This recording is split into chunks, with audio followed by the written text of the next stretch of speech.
The gentleman from Texas, Mr. Roy, 2 minutes. The gentleman from Texas is recognized for 2 minutes.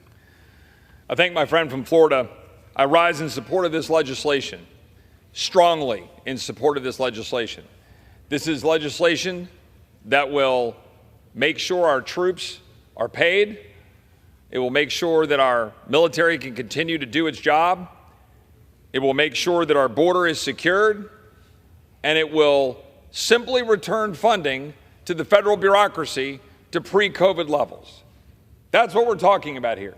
That's what my colleagues on the other side of the aisle are so up in arms about, that we must have a bureaucracy bloated with massive expenditures in a post-COVID universe, or your life as you know it is going to end.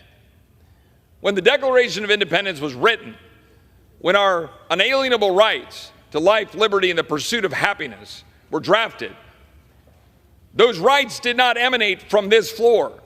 That pursuit of happiness did not come from this floor or anywhere in this building, because this building didn't exist. It didn't come from Congress because Congress didn't exist.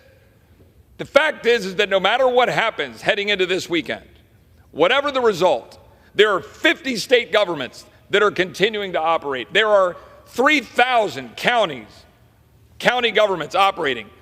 There are 20,000 city and municipalities with governments operating, 12,000 independent school districts, because we have a federal system of government.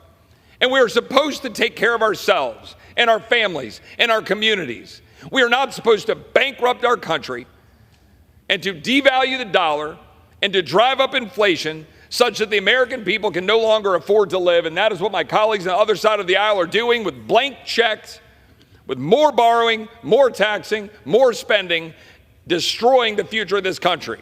That stops now. We stand up on this side of the aisle for sanity and a secure border.